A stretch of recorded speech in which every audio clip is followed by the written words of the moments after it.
Hanan Rubinstein. I'm a producer, guitar player, and sound engineer. I guess I do whatever it takes to help the artist. So whether it's recording the music or producing the music, playing the instruments, helping write the music. Wear a lot of hats and just try to make music happen. When I was 4, I picked up my dad's guitar, and it was, 3 times the size of my body. But it was great, and it was instantly gratifying. Some instruments are tough to play. You can't just get a sound out of them, but I just banged on it and strummed it, and it was perfect, so I just never put it down.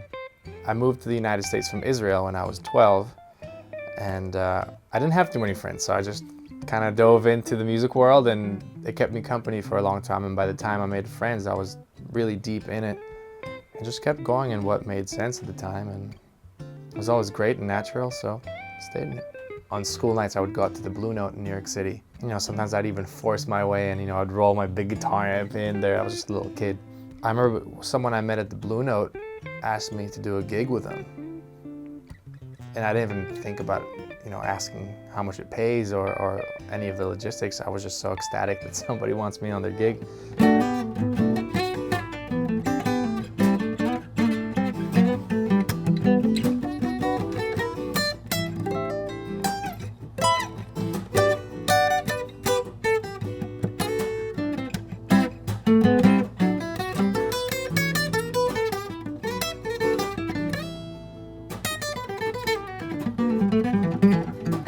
We were producing a song for Lalah Hathaway with a friend of mine, and the guy who was MDing, or rather producing that song, called me and said, "Hey, I'm working with Alicia Keys. You want to come play?"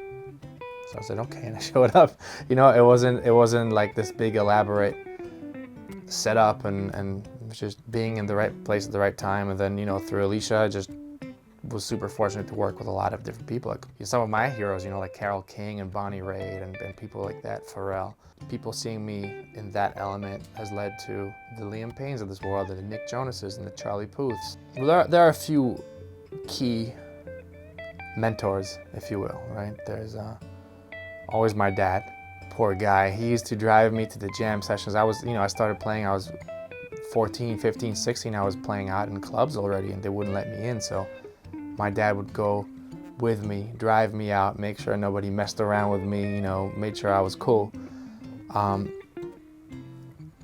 Obviously, I think he enjoyed the hang too, but for the most part, he was really looking out for me. And man, we'd roll back in the house, smelling like cigarettes at like 4 a.m. He'd wake up at 7, go to work. We'd do that on a weekly basis, and he was just always there looking out for me. Another person that was always there for me was George Benson. I remember there was a time where I got offered a record deal, and George said, "Look, this deal is not the best." He said, "Grow your legs, man. You're a little too green." Looking back at it now, thank God I didn't sign that deal.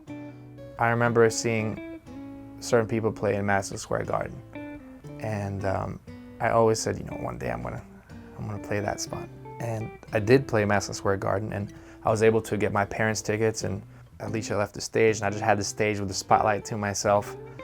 It was really a full circle moment. But you know what? As I'm saying this, I have an even more amazing thing that I'm proud of. And that is I was able to maintain a nice family life with a great wife, and I have a nice kid.